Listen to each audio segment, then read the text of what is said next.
Often our ego doesn't dissolve, it just rebrands. Remember when you used to care so much about fitness and wellness and biohacking and all of these different things that many people are still talking about? Well, you now talking about spirituality, you now being so focused on astrology and human design and manifestation and meditation and quantum leaps and all of these things, like they are all good. There are absolutely modalities and spirituality that is real, but so much of what you've been experiencing is just your ego wearing a different costume.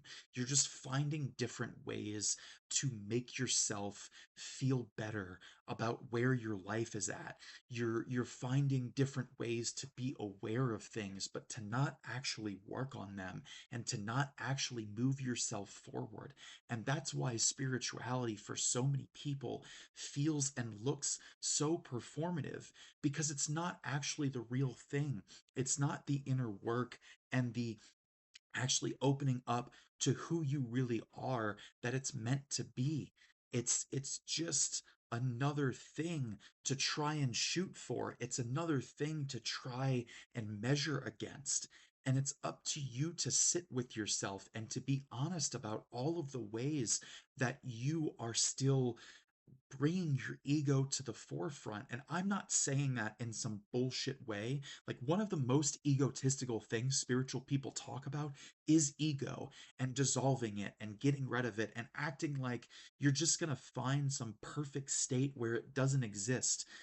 I almost think it's even ridiculous to try for that because personally, like in my astrology chart, I have my Venus and my Mars in Leo. In my sixth house, I literally have daily routines and my daily work, like my small steps that I'm taking towards like purpose and meaning and fulfillment is literally like partially being seen and being visible and knowing that I'm serving other people. And if you know nothing about astrology, it doesn't matter. What I'm trying to say is that I literally have things that are important to me that I know is me, that many people would say is egotistical, but it matters on how deep it goes. It matters on how it's being used and how it's being framed. If I'm taking those parts of myself and I'm trying to create a foundation of my entire self worth based on how I'm being validated by other people, then yes, that is the ego that so many people are referring to that I would want to do the work and I would want to do the healing on. But if I'm just enjoying being visible, if I'm enjoying when someone comments on my Substack article or comments on my video, and that makes my day, and that drives me to continue doing more, to continue making a difference in other people's lives, that is not ego. Or at least that is not ego in a way that's like problematic or the way that we normally refer to it. That's not dark and sinister. That's just me recognizing who I am and what drives me and the very real visibility that I need.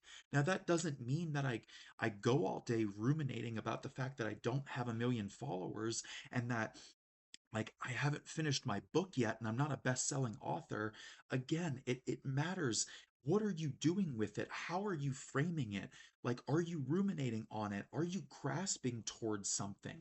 Or are you just desiring it? Are you just having a genuine desire to feel seen and to be more of who you really are, to feel more of the power that's inside of you, to share your gifts, to have some recognition and validation for that? Like those things are very different. And we love to moralize shit in spiritual spaces. It's one of the things our ego does in order to allow us to beat ourselves up that much more, to keep ourselves stuck, to hold ourselves back. It's because we create all of these ideas about who we think we should be. And we create this idea of this perfectly spiritual, like perfectly healed version of ourselves that doesn't really fucking exist anyway. Or if it does, like it just exists in such like impossibility Like, it is something so unreasonable that there is no real reason to strive for it because we are in a world, we are in a body where we are having a very physical, messy human experience, and we don't give ourselves enough credit for that. That's not permission to just go around being a terrible fucking person and stepping all over everyone else and ruining their lives.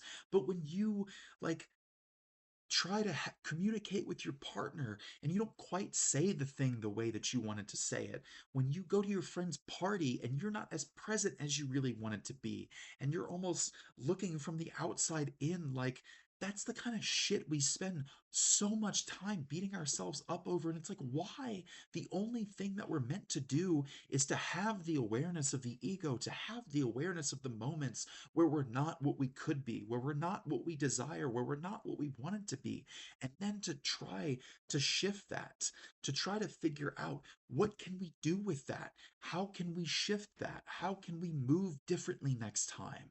Like, that's all we're supposed to do. We're not supposed to spend all this time beating ourselves up as if it were this great fucking spiritual endeavor. It's not. The greatest spiritual endeavor is just to enjoy this life, just to attempt to be present for it, just to be loving and kind and empathetic, both to other people and ourselves, and to know that, like, when we show up that way, we're making a difference in the world.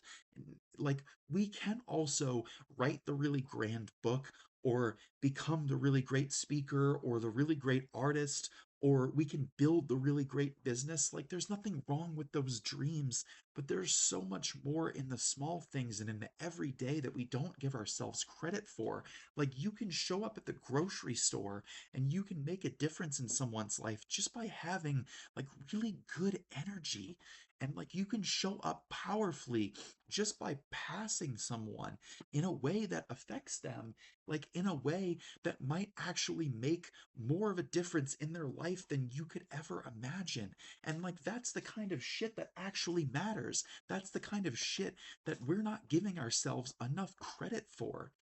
And I'm not saying this without any sort of practicality behind it, because I know that's often some of what's the most frustrating is you're thinking, okay, what the fuck do I do with this? How do I actually show up differently? What does this really mean? Well, for me, and I don't know if this is going to work for you, but for me, I use astrology and human design, and I use it with AI.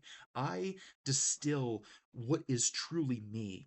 I use it to mirror and to reflect back who I really am so that I can actually understand what is it what does it look like for me to show up differently? How does that feel for me? What does it actually look like for me to be present? What does it look like for me to actually have ego, or to actually have, like, a problematic version of my ego versus just me wanting to be seen and visible and, like, feeling good about myself and loving myself?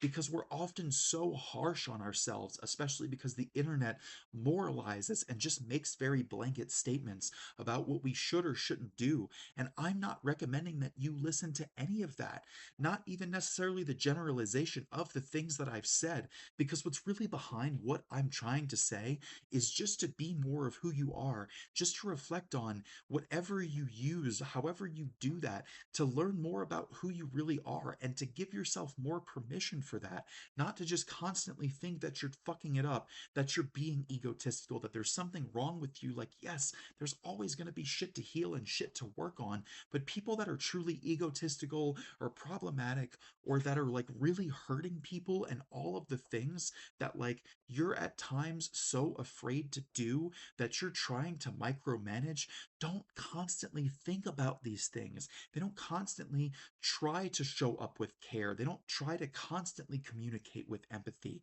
That's just not how that works. You even trying as hard as you are to be the person that you want to be, in and of itself, means something very important that you're not allowing yourself to see. And so you have to start giving yourself a lot more credit for that, because you've spent far too much time beating yourself up in a way that is never going to bring you the life that you truly desire. That can only come from more from accepting who you really are and giving yourself permission to be that wonderful, beautiful human.